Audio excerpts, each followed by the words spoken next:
Hello students, now we are going to continue our next topic, that is basic concepts of the immunology। मतलब कि immunology के जो basic concepts हैं वो हम पढ़ें। सबसे पहले तो हम पढ़ेंगे कि इम्यूनिटी क्या होती है। देखो, जो एबिलिटी होती है किसी भी ऑर्गेनिज्म की पैथोजन को रेसिस्ट करने की। पैथोजन मतलब कि जो डिसीज कॉजिंग ऑर्गेनिज्म होते हैं, ठीक है ना, वो कुछ भी हो सकते हैं, बैक्टीरिया हो सकते हैं, वायरसेस हो सकते हैं, माइक्रो ऑर्गेनिज्म, वॉट, ठीक है।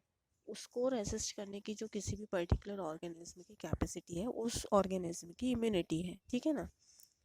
The ability of an organism to resist the pathogen और development of disease is known as the immunity, और उसकी स्टडी को हम बोलते हैं इम्यूनोलॉजी। जब भी इन्फेक्टेड पर्सन बिना किसी डिसीज़ का होता है, मतलब कि एक इन्फेक्टेड पर्सन है, उसको कुछ इन्फेक्शन है लेकिन कोई डिसीज़ नहीं है, तो उसे हम कहते हैं इम्यून। जो मोस्ट पिक्यूलर कैरेक्टरिस्टिक्स होती है इम्यून सिस्टम की, वो ये होती है कि उसको सेल्फ डिफरेंशिएट किया जा सकता है, और नॉन सेल्फ भी, मतलब कि खुद के बॉडी सेल्स भी उसको डिफरेंशिएट कर सकते हैं, और एक्सटर्नल सेल्स जो होते हैं, जो फॉरेन माइक्रोब्स होते हैं, वो भी उसको डिफरेंशिएट कर सकते हैं। मतलब कि जो सबसे पिक्यूलर कैरेक्टरिस्टिक्स है इम्यून सिस्टम को ख़राब करने की, या इम्यून सिस्टम में इम्यूनिटी को वीक करने की, या फिर इम्यूनिटी को स्ट्रॉन्ग करने की, वो बॉडी के ओन सेल्स उसको वीक बना सकते हैं, या बॉडी के ओन सेल्स हैं उसको स्ट्रॉन्ग बना सकते हैं। ऐसे ही जो फॉरेन सेल्स होते हैं, ठीक है, फॉरेन माइक्रो ऑर्गेनिज्म में एंटर हुए, हो सकता है उनकी कुछ ऐसे ऑर्गेनिज्म भी होते हैं जो बॉडी के लिए नीडेड है, जैसे कुछ यूजफुल बैक्टीरिया भी होते हैं, ठीक है, तो वो इम्यूनिटी को स्ट्रॉन्ग करने में हेल्पफुल हो सकते हैं। लेकिन अगर हार्मफुल बैक्टीरिया है तो इम्यूनिटी को वीक करने में भी जो है उनका रोल प्ले हो सकता है, ठीक है। अब दिया हुआ है next, the concept of the immunity was first started with Edward Jenner. Immunity के कॉन्सेप्ट को सबसे पहले एडवर्ड जेनर ने दिया था इन 1978, ठीक है। उन्होंने एक काउ पॉक्स वैक्सीन जो है डेवलप किया था स्मॉल पॉक्स के अगेंस्ट में, ठीक है। काउ पॉक्स मतलब कि जैसे चिकन पॉक्स होता है, वैसे ही काउ पॉक्स जो काउ में होता है, ठीक है। उसके वैक्सीन उसके लिए एक वैक्सीनेशन जो है वो डेवलप किया था।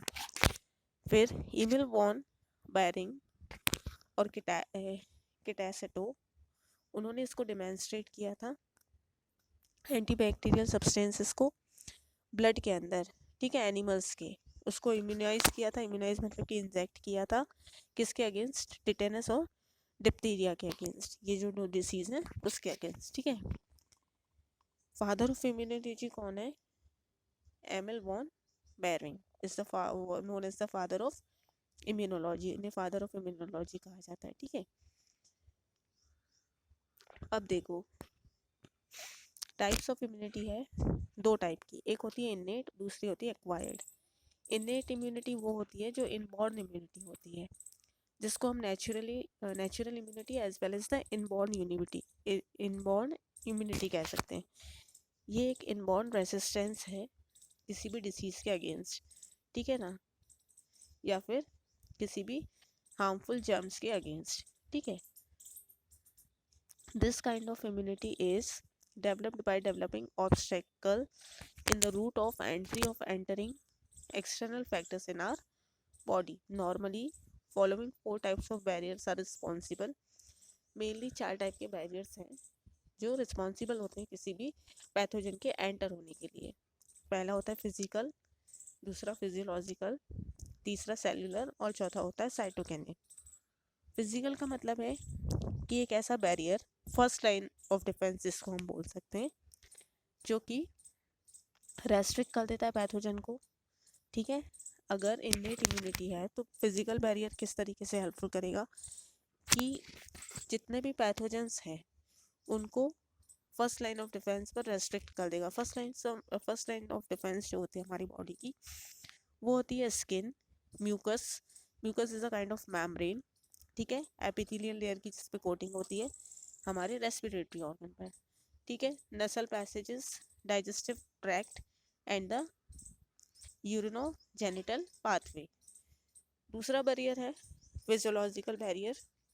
फिजियोलॉजिकल बैरियर का मतलब है includes the substances produced in various physiological processes in the body, जैसे कि हमारी बॉडी में एसिड प्रोड्यूस होता है HCl एंड अदर एसिड्स, ठीक है। सलाइवा होता है हमारे माउथ में, इसके बाद बाइल है, लाइजोसोम्स, ठीक है, जहाँ पर एंट्री और ग्रोथ ऑफ एंटीजेंस जो है धीरे धीरे पैथोजेंस की जो ग्रोथ है वो धीरे धीरे स्टार्ट होती है। अगर वहाँ पे रोक दिया जाए तो हो सकता है कि डिसीज़ जो है ना हो, ठीक है। फिर नेक्स्ट है सेलुलर बैरियर्स, जिसमें आता है फेगोसाइटिक बैरियर और दूसरा आता है natural killer cells. Phagocytic barriers की अगर हम बात करें तो जो हमारे WBCs होते हैं, जो हमारी पूरी बॉडी में सर्कुलेट होते हैं, वाइट ब्लड सेल्स जो होते हैं वो होते हैं phagocytic cells barriers. They form second line of defence. First line of defence होती है हमारी स्किन, म्यूकोसा मेम्ब्रेन, है ना, और सलाइवा, ये सब हमारे फर्स्ट लाइन ऑफ डिफेंस है। सेकेंड लाइन ऑफ डिफेंस की बात करें तो WBCs है, ठीक है। जब फर्स्ट लाइन ऑफ डिफेंस जो है ब्रेक हो जाती है, मतलब कि pathogen first line of defence पर उनको कुछ भी असर नहीं हुआ और वो अंदर की साइड एंटर हो गए, तो हमारी जो सेकेंड लाइन ऑफ डिफेंस होती है वो हेल्पफुल होती है, ठीक है ना। फर्स्ट लाइन ऑफ डिफेंस अगर किसी रीजन से ब्रोकन हो गई तो जो पाथवे गेन एंट्री होती है into the body during pathogenic infection, जब भी कोई पैथोजेनिक इन्फेक्शन होता है तो WBCs काउंट जो होते हैं, मतलब कि या फिर हम ल्यूकोसाइट्स कह सकते हैं, है ना, वो जो काउंट होते हैं वो क्या होते हैं, इंक्रीज होने लगते हैं शार्पली, ठीक है। वो WBCs comes with in the intercellular spaces, हमारे WBC सेल्स जो हैं वो इंक्रीज होना स्टार्ट हो जाते हैं, और जैसे जैसे वो इंक्रीज होते हैं तो वो जितने भी पैथोजेंस होते हैं उनको डिस्ट्रॉय करना स्टार्ट कर देते हैं, ठीक है, उनकी फेगोसाइटिक एक्टिविटी से, ठीक है। इसके बाद नेक्स्ट है नेचुरल किलर सेल्स। हमारी बॉडी के अंदर T सेल्स और B सेल्स प्रेजेंट होते हैं जो कि लिम्फोसाइट्स होते हैं, वो हमारे बोन मैरो के थ्रू प्रोड्यूस किए जाते हैं, वो नेचुरली पैथोजेंस को किल करने में हेल्पफुल होते हैं। इसके बाद है साइटोकाइन बैरियर। साइटोकाइन बैरियर क्या है, एंटीबॉडी लेस प्रोटीन्स हैं जो कि हमारे सेल्स के थ्रू रिलीज होता है, कब, जब हमारी बॉडी किसी भी एंटीजन के कांटेक्ट में आती है। एंटीजन मतलब कि वही pathogens, they are the antigens, ठीक है। Cytokines work like intracellular medium. Cytokines जो होते हैं वो इंट्रासेलुलर मीडियम की तरह वर्क करते हैं और जनरेट इम्यूनिटी रिस्पॉन्स, और हमारी बॉडी के अंदर इम्यूनिटी रिस्पॉन्स को जनरेट करने में हेल्पफुल होते हैं, ठीक है। अब नेक्स्ट है, देखो इसमें एक एग्जांपल दिया, जैसे कि इंटरफेरॉन की अगर हम बात करें तो वो क्या करता है, वायरस इन्फेक्टेड सेल को प्रोड्यूस करता है, ठीक है ना, of the host that protects the organism from virus. Host के अगेंस्ट वो वायरस सेल प्रोड्यूस करता है, लेकिन हमारी जो बॉडी का इम्यून सिस्टम होता है वो वायरसेस के अगेंस्ट हमारी बॉडी को प्रोटेक्ट करता है, ठीक है। नेक्स्ट है एक्वायर्ड इम्यूनिटी।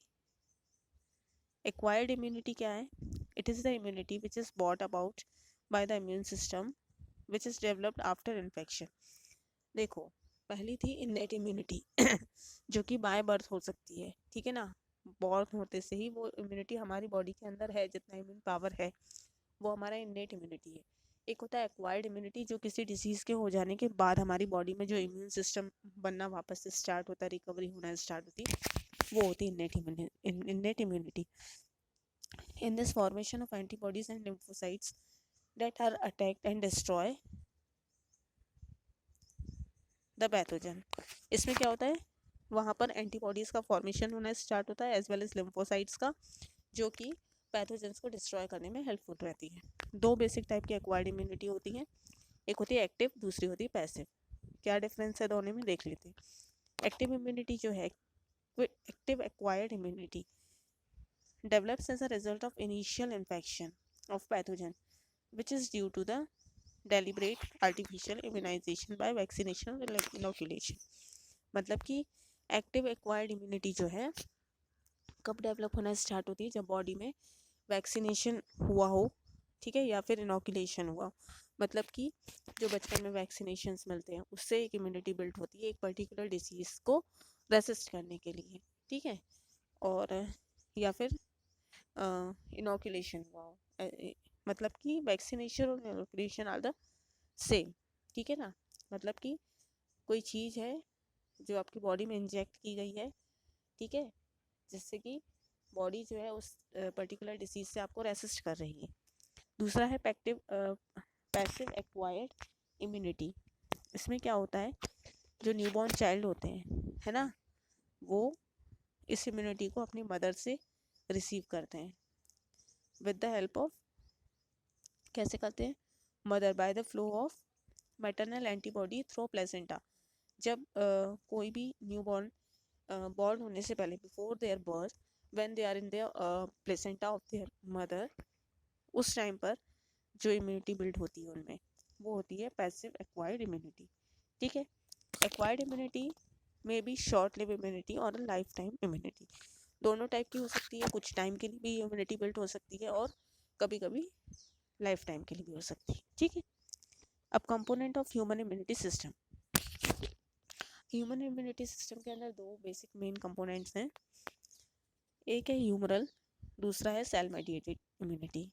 ह्यूमरल, इस टाइप की इम्यूनिटी में क्या होता है, जब एंटीबॉडीज जो है डेवलप्ड होती हैं और इन्वेडिंग पैथोजेंस को अटैक करने के लिए कैपेबल होती हैं। ठीक है, और सेल मेडिएटेड इम्यूनिटी में क्या होता है, बहुत सारे specialised, highly specialised large number of lymphocytes जो है वो प्रोड्यूस होना स्टार्ट होते हैं। ठीक है ना, और उनके पास एक स्पेशल कैपेसिटी होती है किसी भी फॉरेन सेल के साथ अटैच होने की और उनको डिस्ट्रॉय करने की।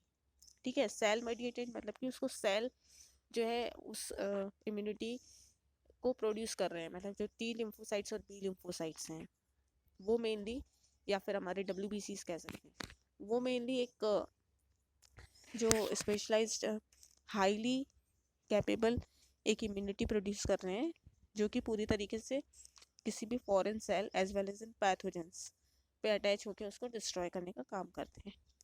इस टाइप की इम्यूनिटी को हम सेल्यूलर और लिम्फोसाइटिक इम्यूनिटी भी कह सकते हैं। क्यों कह सकते हैं, क्योंकि वो किसके थ्रू प्रोड्यूस हो रही है, लिम्फोसाइट्स या फिर हमारे टी और बी सेल्स के थ्रू। ठीक है, अब नेक्स्ट है एंटीजेंस। अब नेक्स्ट टॉपिक है एंटीजन। एंटीजन जितने भी फॉरेन सब्सटेंसेस हैं जिनको अभी तक हम पैथोजेंस के नाम से समझ रहे थे, इस topic basic concepts of immunology में हमने पैथोजेंस जो वर्ड स्टार्ट किया था वहाँ पर, वही हमारे एंटीजेंस हैं।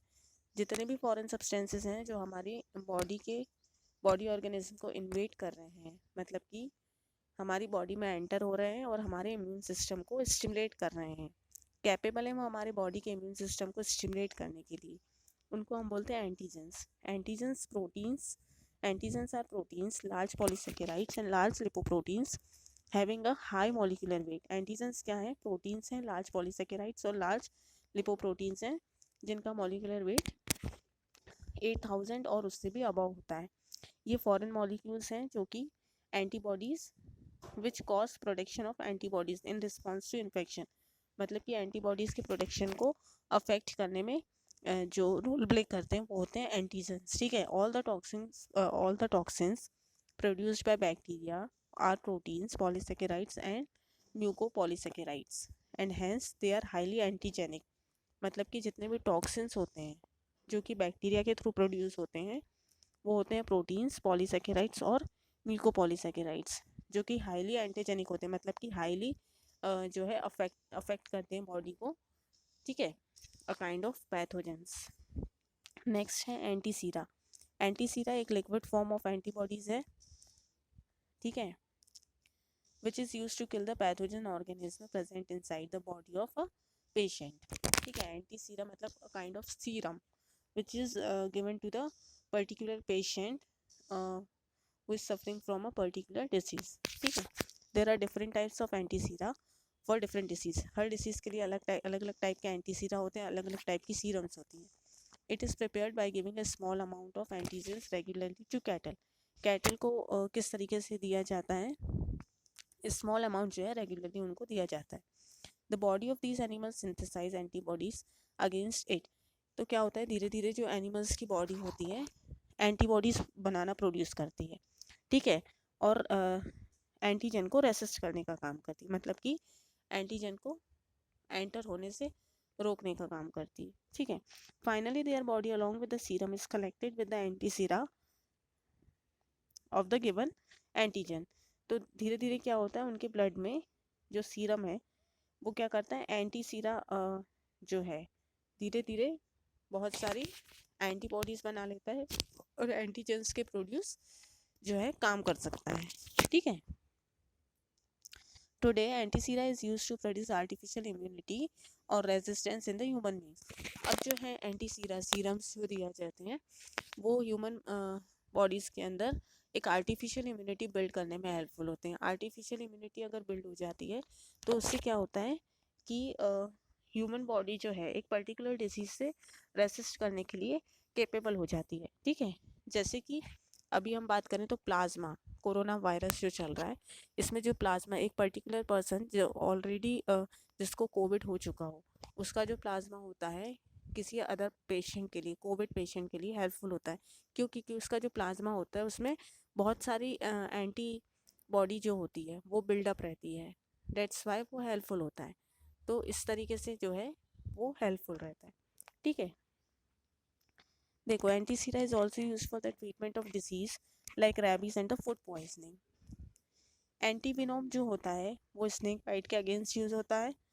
बहुत अच्छा बेस्ट एग्जांपल है एंटीसीरा का। Antivenom is also a kind of antisera antiserum which is used against the snake bite, ठीक है। फिर दूसरा है नेक्स्ट इंटरफेरॉन्स। इंटरफेरॉन्स जो है एक टाइप की एक्वायर्ड इम्यूनिटी है। जब बॉडी सेल्स वायरसेस के थ्रू वायरसेस जब बॉडी सेल्स में अटैक करते हैं तो बहुत सारे जो सब्सटेंसेस होते हैं उसमें से बहुत सारे सब्सटेंसेस बना लेते हैं जिसको हम बोलते हैं इंटरफेरॉन, ठीक है। Specially inactivates the attacking viruses. जितने भी अटैकिंग वायरसेस होते हैं उनको क्या करते हैं, इनएक्टिवेट करने का काम करते हैं, ठीक है। जितने भी एक्टिव वायरसेस हैं which are attacking a particular normal body जो कि एक होस्ट बॉडी को अटैक कर रहे हैं तो वहाँ पर वो उसको इनएक्टिवेट करने के लिए हेल्पफुल होते हैं इंटरफेरॉन्स, ठीक है। Purified interferons have been used in animals. Animals में यूज़ किया जाता है। Effective measures of protecting against the viruses disease influenza and hepatitis is also treated effectively by the interferons. Influenza virus जो है और जो हेपेटाइटिस ए और B होता है वो भी इंटरफेरॉन्स के थ्रू अच्छे से ट्रीट किया जा सकता है और किया जाता है, ठीक है। इसके बाद नेक्स्ट है cells of the immune system. Immune system के सेल्स के बारे में दिया हुआ है। इसको हम अपनी नेक्स्ट क्लास में कंटिन्यू करेंगे। Thank you students.